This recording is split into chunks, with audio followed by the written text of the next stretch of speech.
Good evening, everyone. My name is Dr. Suzanne Paul. I'm the Keeper of Rare Books and Early Manuscripts at Cambridge University Libraries. And I'm delighted to welcome those of you here in person in Robinson College in Cambridge, and those of you watching us online, to this, the second of this year's Sandars Lectures. And a quick reminder as we start that there will be time for questions after the lecture. Those of you who are watching online, you can use the Q&A function in Zoom to submit a question for Cristina at the end of her presentation. And so to our speaker. Like all the best people, Professor Cristina Dondi started out as a medievalist. She was diverted from the delights of medieval liturgy by responding to a job advert in The Guardian, and she became part of the team undertaking the mammoth project of cataloguing the incunables in the Bodleian Library. And this set her on the path to becoming one of the preeminent scholars worldwide of early European book heritage.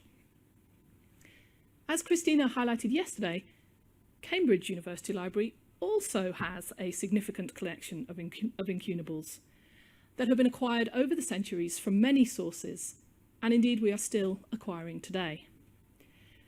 Our lecture this evening focuses on the incunables donated to the library by the generous sponsor of our lectures this evening and of the Sandars Readers in Bibliography, namely Sir Samuel Sandars, who was born in 1837 and died in 1894.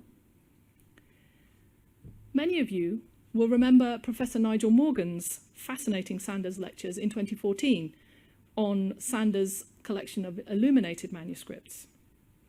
But tonight, Professor Cristina Dondi will speak to us about Samuel Sandars as a collector of incunabula. Cristina. Thank you, Susan, and very nice to see you, everybody, again. The invention of printing was the topic of the second Sandars lecture in 1896 by art historian Charles Middleton Wake, director of the Fitzwilliam Museum, I believe. David McKittrick noted that it was not a lasting contribution to the field and rather lacking in the analytical skill necessary to offer an original contribution on early typography. Then followed Gordon Duff, librarian of the John Rylands Library in Manchester in 1898, with printing at Westminster and London in the 15th century. Francis Jenkinson, librarian of the University of Cambridge, on Ulrich Zell, printer of Cologne, in 1907-1908. Duff again on English provincial printers, stationers and binders in 1911. Victor Schorderer, deputy keeper of the Department of Printed Books at the British Museum, also on the invention of printing in 1930. Another lecture which touched upon 15th century printed books was that by the literary historian Stanley Bennett on English books and readers, 1475 to 1557, delivered in 1951.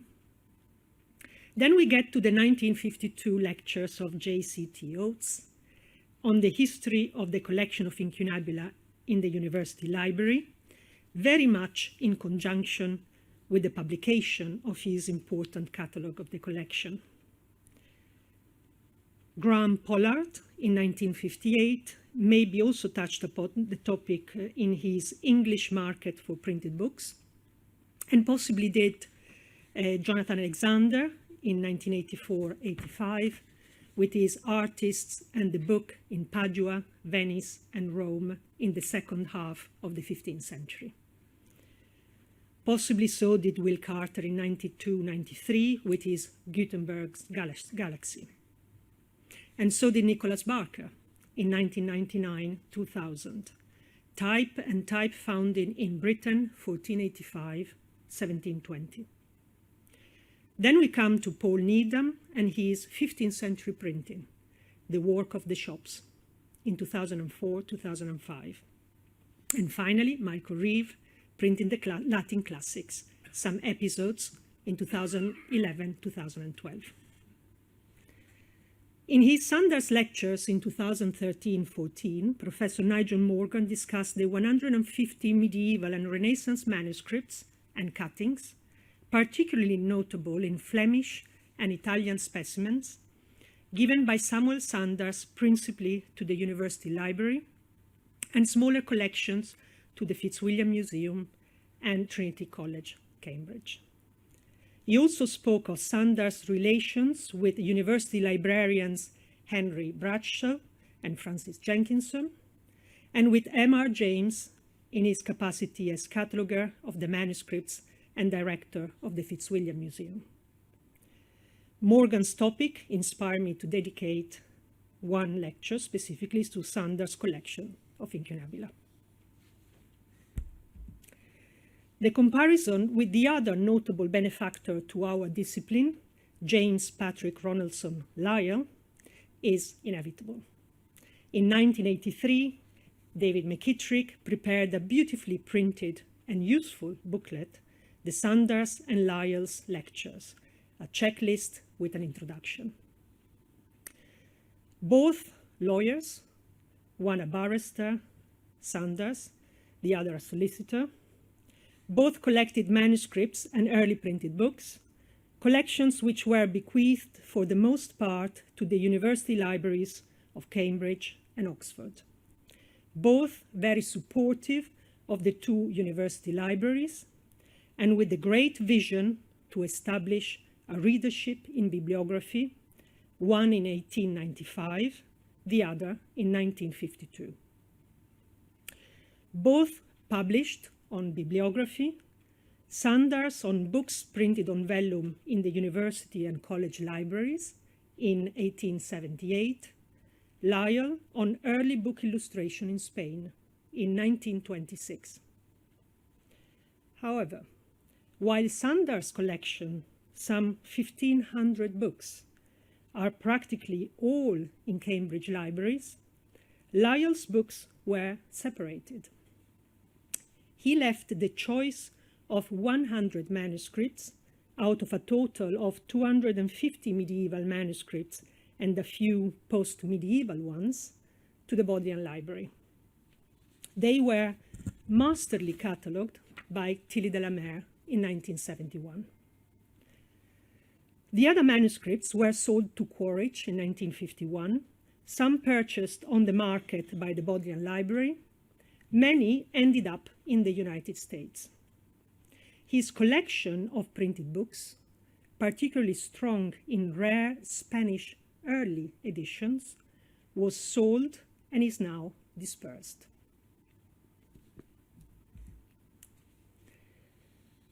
Bodley purchased 16 editions. 9 editions are today in the National Library of Scotland. 2 in Berkeley, California, 1 at least at Harvard, Princeton, San Marino, California, Liverpool, Lugano, Milan National Library. This is, of course, what I could trace using MEI. The Spanish editions in the Lyell collection were very rare. 2 are here in Cambridge today. A manual to train novices by a pseudo-Bonaventure author, printed in Montserrat. It was purchased by CUL from Blackwell, the Oxford booksellers, in 1941, and a legal text printed in Seville, presented to the University Library by John Charrington in 1938. The British Library also acquired very rare or unique Spanish printing, such as the letters of famous Romans by the Sicilian humanist Luca Marineo, printed in Burgos. It is a unicum. Or an indulgence of Sixtus IV to promote the war against the infidels, printed in Toledo, one of 4 surviving copies, the other being in Toledo, in Madrid, and Puerto Rico. And another indulgence by Alexander VI for the same purpose, and also printed in Toledo, one of 2 surviving copies, the other being in Barcelona. But this list is just the beginning. The history of the formation of the Cambridge University Library collection of incunabula up to 1953 is clearly described in Oates. Further detailed research on each copy was conducted by Laura Nuvoloni and colleagues during the online cataloging funded by the Mellon Trust. These records have now been uploaded onto MEI and have been manually tidied up with GIS, tagging, and other MAI requirements, thanks to yearly internships supported jointly by Searle and Cambridge University Library. What we can do today, and I offer a sample in these Sandars lectures, is to set this collection in its wider European and global context, to understand where these books come from, why they are in Cambridge today, and their journey since publication, from early distribution to later survival.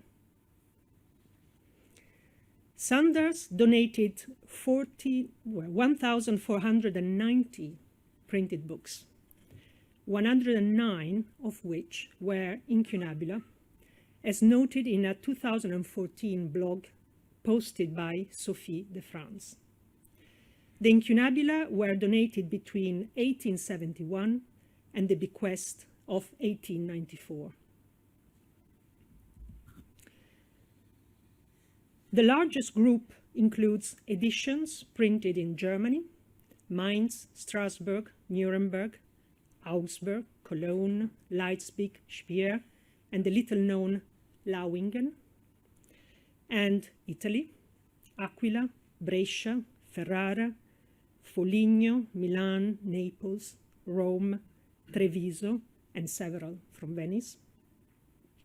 But he also acquired editions from the Netherlands, Deventer, Haarlem, Schiedam, 5 from Antwerp, Barcelona and Toledo in Spain, 3 from Basel, London and Westminster, Lyon and Paris, and Lisbon. There are exceptional pieces, such as the military treatise by Roberto Valturio, printed in Verona in 1472, and annotated by Felice Feliciano, the humanist scribe, artist, binder, alchemist, goldsmith, and typographer from Verona, a self-defined antiquarius. His hand was discovered by Laura Nuvoloni and documented in her Incunabula Project blog of 2010. A scholar from Verona recognizing the hand of another scholar from Verona, over 500 years apart. We do not know when or how the book left Italy, until it reappears in the late 19th century in the collection of William Horatio Crawford, the brewer and philanthropist of Lakeland, Ireland. It is at the Sotheby's sale of this collection in 1891 that Sandars acquired it. Incidentally, Cambridge University Library today preserves 38 editions from the Crawford Collection, 16 of which came through Sandars. From Needham's IPI, we know that many of Crawford's incunabula were later acquired in the United States. 25 editions today are at the Morgan Library of New York, 19 in Washington, and 7 at the Huntington.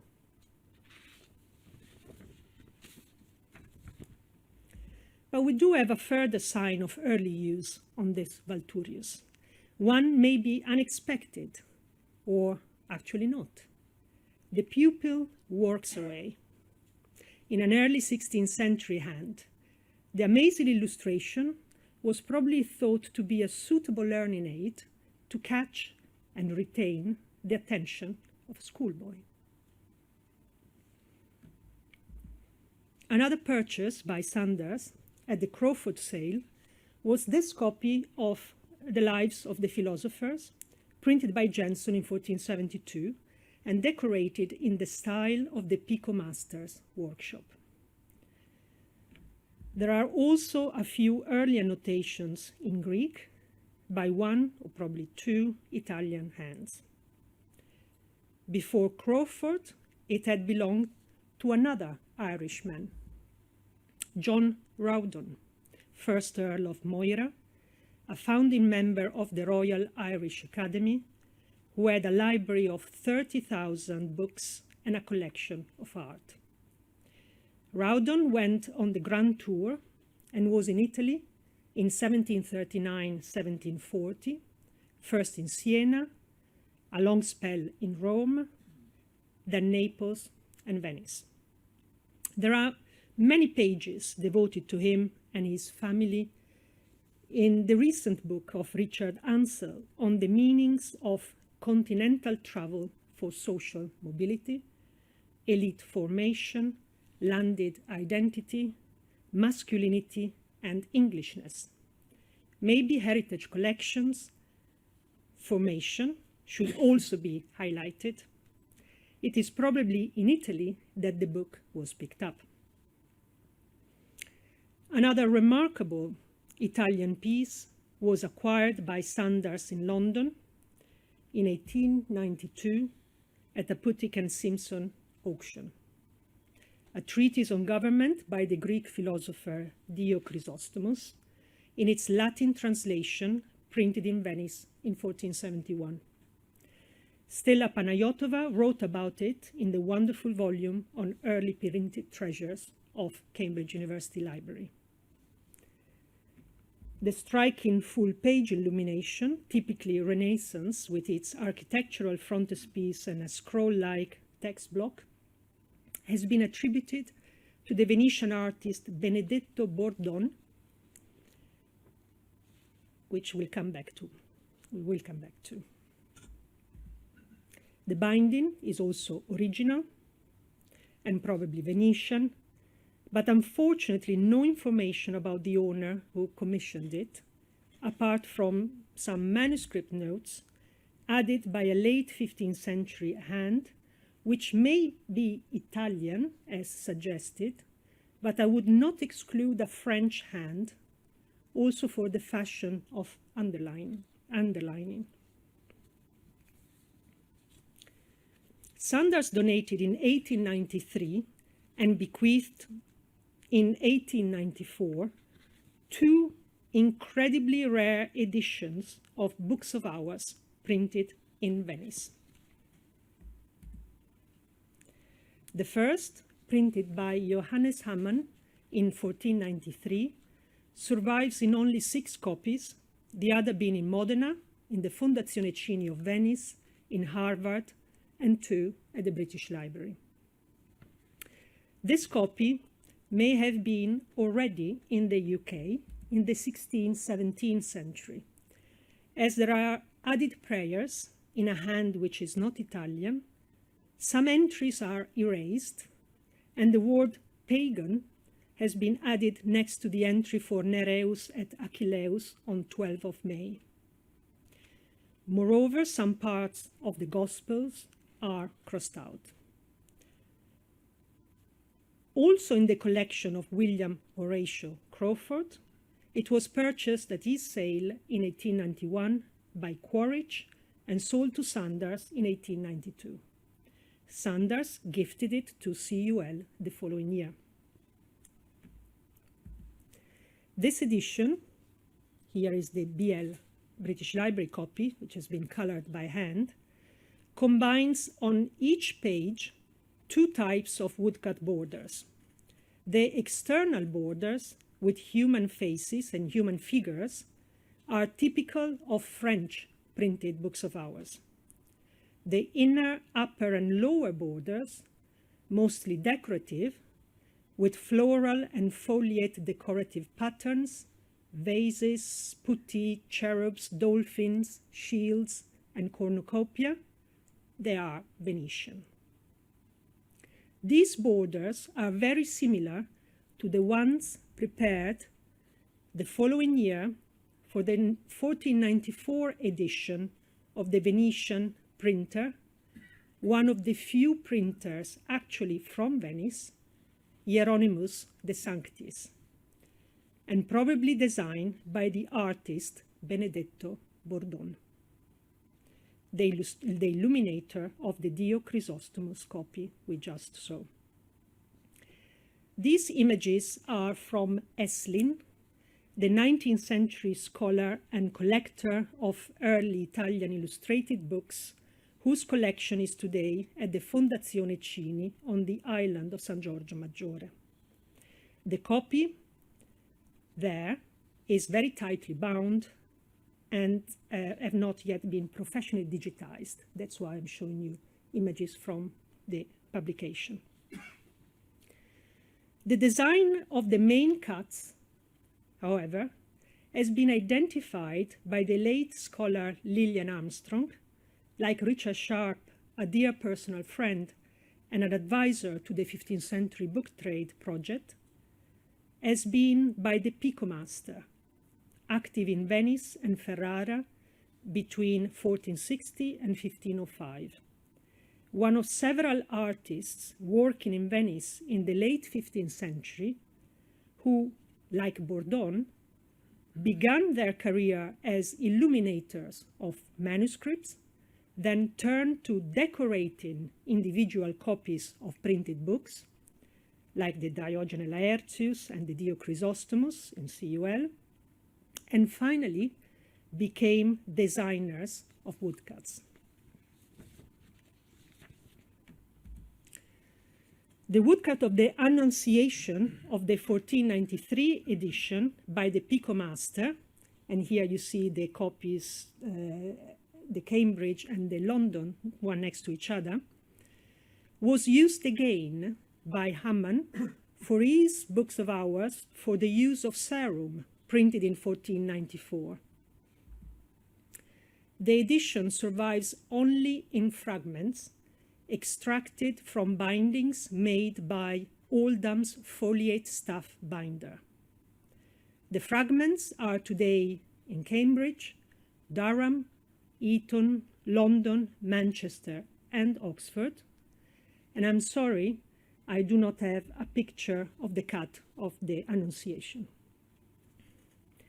The Pico Master designed, among hundreds of others, also the cuts for the Missale Sarisburgense for the use of serum, Salisbury, also printed by Hamann in 1494.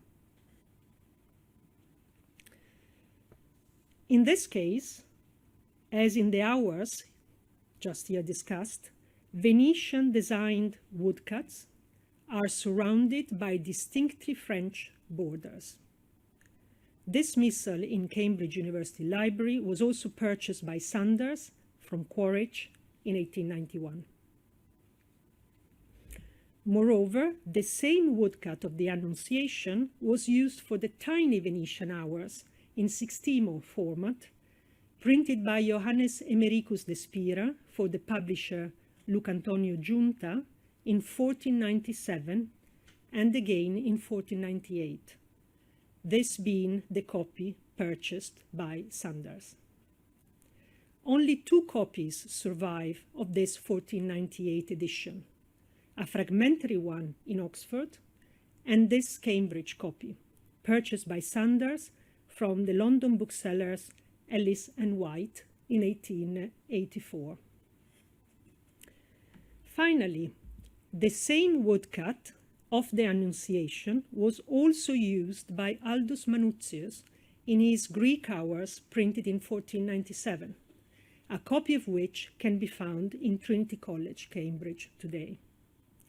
It is a very interesting copy owned by the Heidelberg theologian Iodocus Gallus and passed on to his nephew Conrad Pellicanus in 1504, the famous Hebrew scholar called to Zurich by Zwingli to be professor of Greek in 1526. I had a special interest in these Italian editions of books of hours because they were the topic of my Lyell Fellowship in Bibliography during the years 2002 to 2005, results of which were eventually published in 2016. The content of the calendars, the content and arrangement of the texts, the illustrations, and the copy-specific information of the 198 surviving copies which I examined allowed me to establish the transmission of the 74 editions of Books of Hours printed in Italy between 1474 and 1500, and to construct a stemma editionum. The two Sandars hours of 1493 and 1498 are items 44 and 60 in the stemma, and descend, ultimately, from the very influential first edition of A Book of Hours, printed in Venice by Nicholas Jenson in 1474, 10 years before the appearance in print of the first surviving edition of a French Book of Hours. In the space of 10 years, however, French printed hours had become so popular that they were copied by the Venetian printers, as we have seen in the borders of Ammann's 1493 edition. As you will have noticed, it took a considerably long time to complete a survey which involved a census, not of all copies of one edition, but of all copies of all editions of a given title or genre.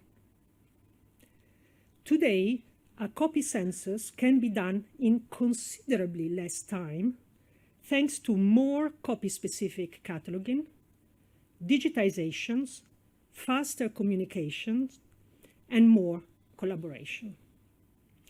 I will discuss tomorrow the Dante illustrated census conducted last year with the support of the Polonsky Foundation.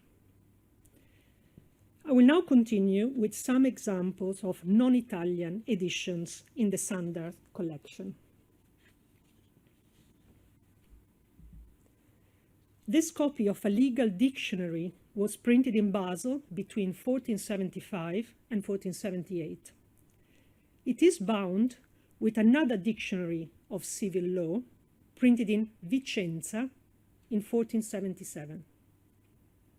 The author of the Vicenza edition is the humanist Maffeo Veggio, an Augustinian hermit better known for the extensive literary works, including a continuation of the Aeneid of Virgil, which was included in several 15th century editions. The Basel edition is very rare. It survives in only 4 copies today, in Lyon, in Paris, this copy in Cambridge, the only one in the UK, and a copy in the Hagley Museum in Delaware, United States. The Vicenza edition is better preserved in 29 copies.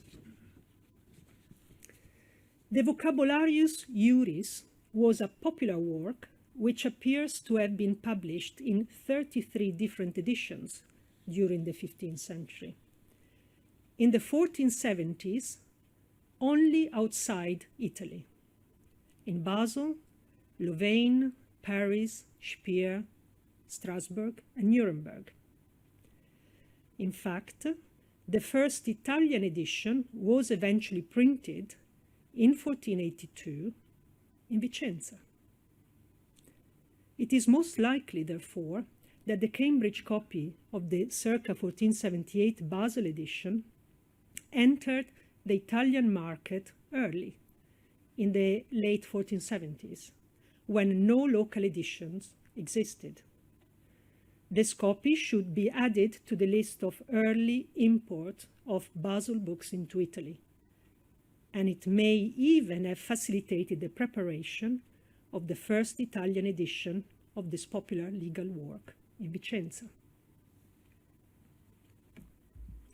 The early presence in Italy is supported by the fact that both editions are annotated by an early hand, the Vicenza edition also by other early 16th century hands. Later decoration and later provenance, the Venetian state printer Maffeo Pinelli, also suggest provenance in the Veneto.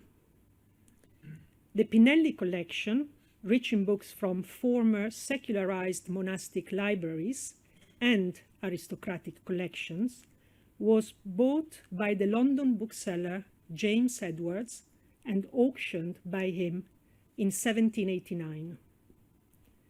This copy was purchased by the classical scholar Michael Woodall, a book collector,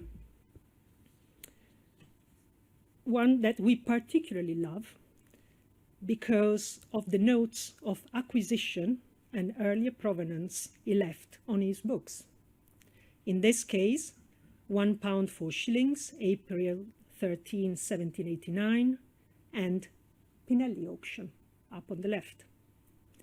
There are some 56 copies in MEI which had belonged to Pinelli and Woodall, 16 of which are at the Bodleian and 10 in Cambridge University Library. This edition printed in Lisbon, is a Perusha Torah in Hebrew. Sandars funded the purchase as he wrote to Jenkinson 2 days before he died in June 1894. 57 copies survive around the world. In the UK, 3 copies are in Cambridge University Library, 1 at Clare College, 1 at the British Library, and 2 at the Bodleian. Evidence for its early use in Italy comes from the censorship notes left by 2 well-known individuals. Domenico Ierosolimitano, active as censor in the years 1578-1618 in Mantua and Venice, and Giovanni Domenico Carretto in 1618, active in Mantua.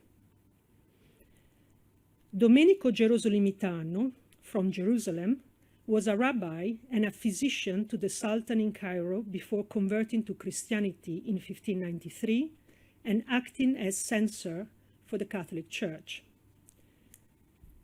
93 incunables censored by him are today in Cambridge, Oxford, London, Manchester, in Italy, in Bologna, in Florence, Milan, Modena, Parma, Rome, Turin, in Paris, and in the United States.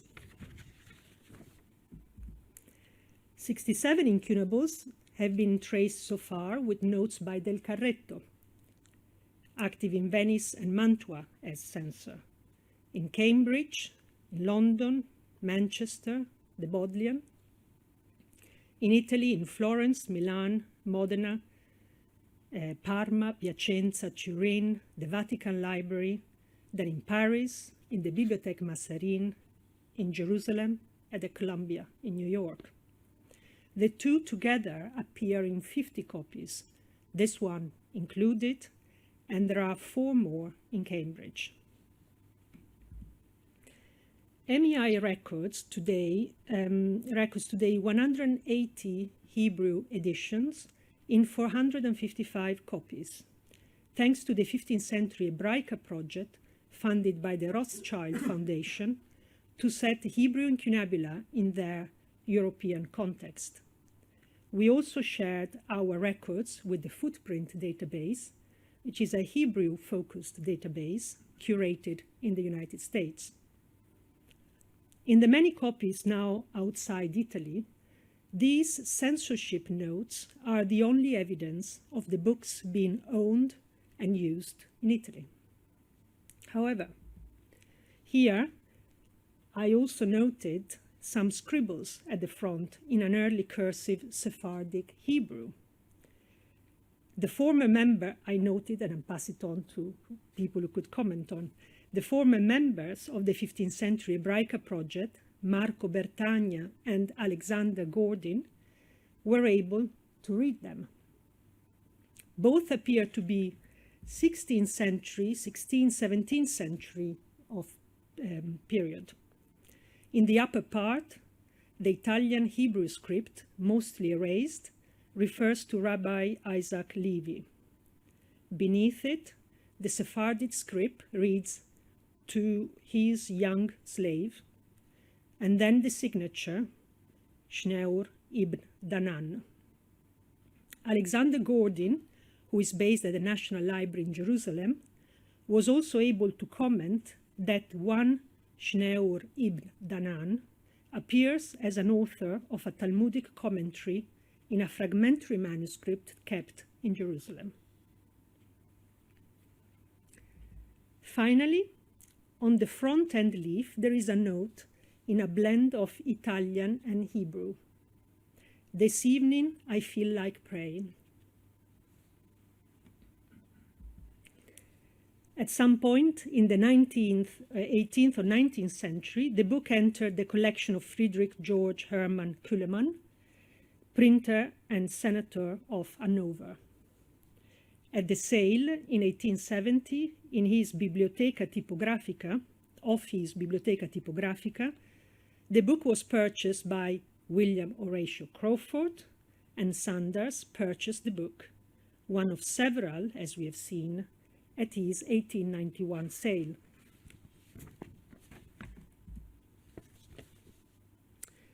The Cicero, printed in Mainz by Fust and Schoeffer, was exported early to France, where the decoration was added. The owner leaves some drawings in the margin, a ring, and a musical instrument, a rebec, I was told is the name, and annotations related to France. He identifies himself as Charles Godet, the true owner of this book. We know nothing about him so far.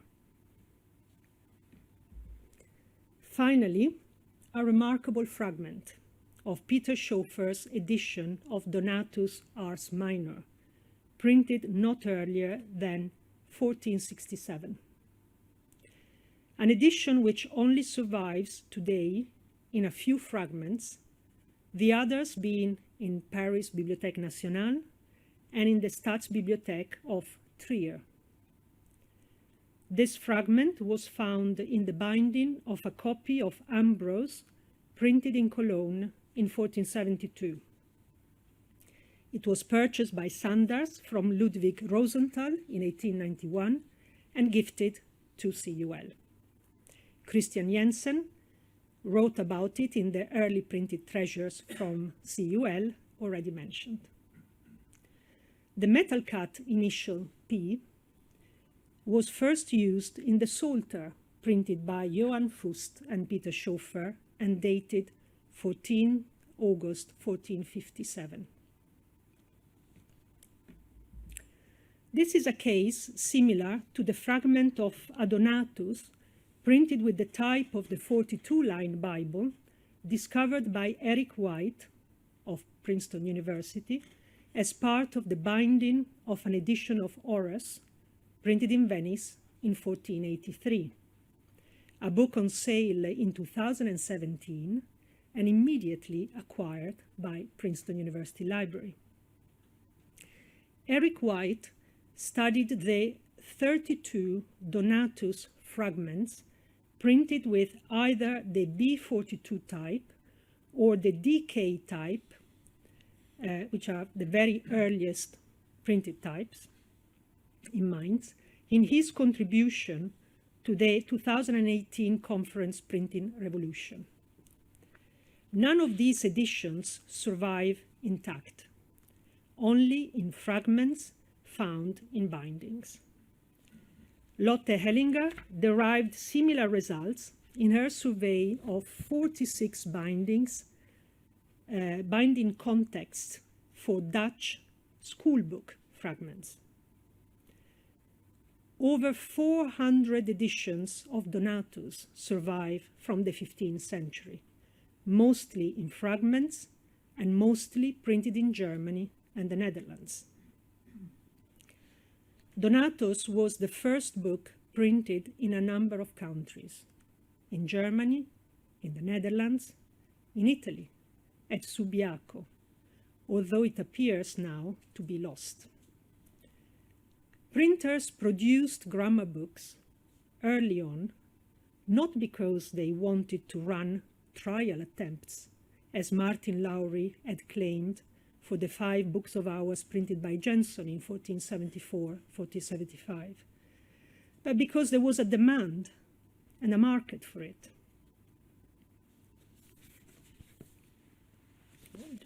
Perfect. Today we looked at Lyell and Sandars' incunabula. We focused on illustration, the possibility of establishing a stemma editionum, the importance of binding for the survival of editions in fragments, such as the Sarum Hours and Donatus.